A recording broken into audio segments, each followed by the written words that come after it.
Bagian kedua adalah bagaimana kita mengimplementasikan kebijakan makroprudensial di Bank Indonesia. Saya berangkat dari dasar hukum kewenangan Bank Indonesia di bidang makroprudensial ini. Memang kalau kita merujuk pada undang-undang yang ada, kebijakan makroprudensial di Bank Indonesia ini sumber hukumnya berasal dari Undang-Undang OJK, ya. Khususnya di penjelasan pasal 7, kemudian di pasal 40 dan penjelasan pasal 69 ayat 1 di Undang-Undang OJK. Di mana di situ disebutkan bahwa kewenangan pengaturan dan pengawasan makroprudensial itu merupakan tugas dan wewenang Bank Indonesia. Ya, jadi jelas di situ disebutkan pengaturan dan pengawasan makroprudensial itu merupakan tugas dan wewenang Bank Indonesia. Tapi ini letaknya ada di pasal 7 mengenai tujuan OJK. Dan ini di penjelasan dari pasal 7 itu. Nah, selain dari Undang-Undang OJK, kita sebenarnya sudah menerbitkan PBI mengenai pengaturan dan pengawasan makroprudensial. Jadi di situ merupakan turunan dari undang-undang itu dan secara detail apa saja instrumen-instrumen dari kebijakan makroprudensial. Ya, jadi dua dasar hukumnya, Undang-Undang OJK dan PBI mengenai pengaturan dan pengawasan makroprudensial. Jadi ke depan ini tentu saja kalau ada amandemen terhadap Undang-Undang Bank Indonesia ini menjadi sebuah prioritas. Karena kewenangan BI sekarang ini masih bersumber dari undang-undang dari otoritas yang lain. Jadi ini perlu diperjelas di dalam Undang-Undang Bank Indonesia nantinya apabila ada amandemen. Nah,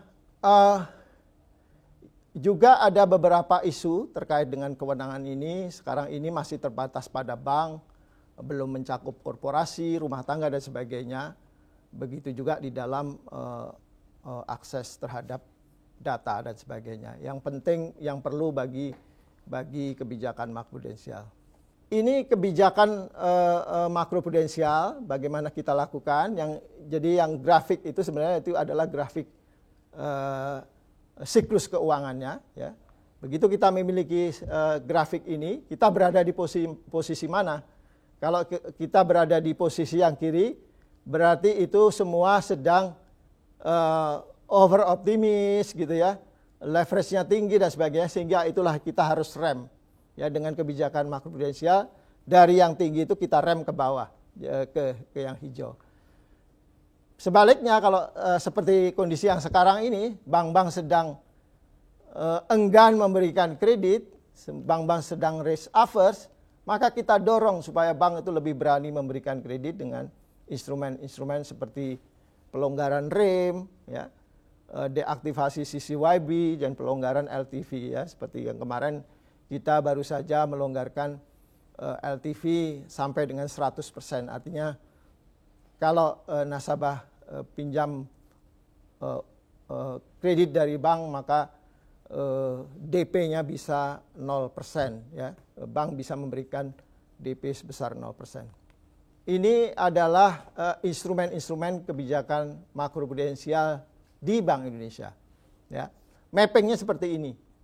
Ada yang sifatnya broad base, ya, diterapkan untuk across the board, ya, di semua bank, semua sektor sebuah bank gitu. Itu kita memiliki instrumen broad base instrumen, ya. Ada yang targeted, misalnya untuk sektor properti saja, itu misalnya LTV atau GWM ditargetkan pada sektor-sektor tertentu. Kemudian juga RPIM atau rasio pembiayaan inklusif untuk UMKM, ya. dan sustainable finance untuk sektor-sektor yang green, ya.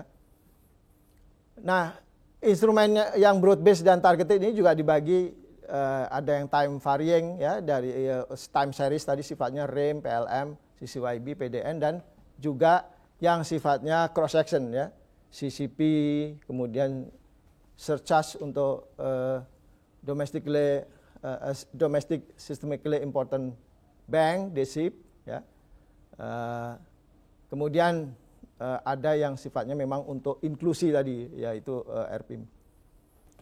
Nah, ini adalah instrumen-instrumen kebijakan makro prudensial Bank Indonesia secara detail.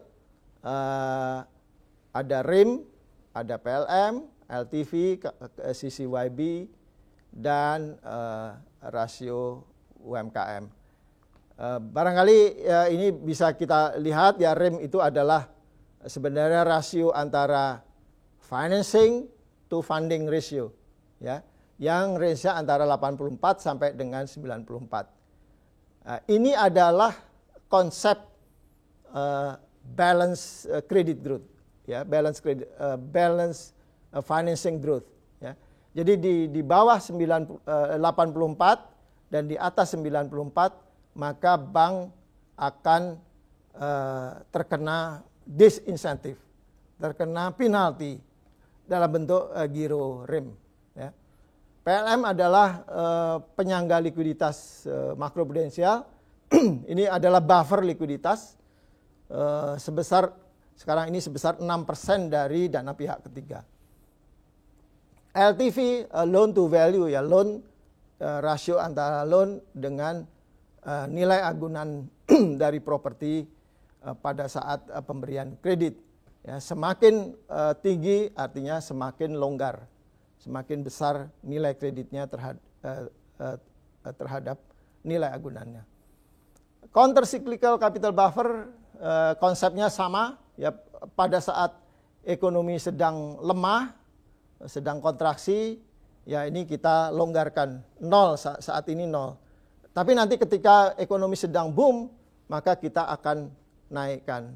CCYB ini range-nya antara 0 sampai dengan 2,5%. Ini adalah global instrumen dari makroprudensial. Nah, terakhir PIM adalah untuk mendorong pembiayaan UMKM oleh perbankan.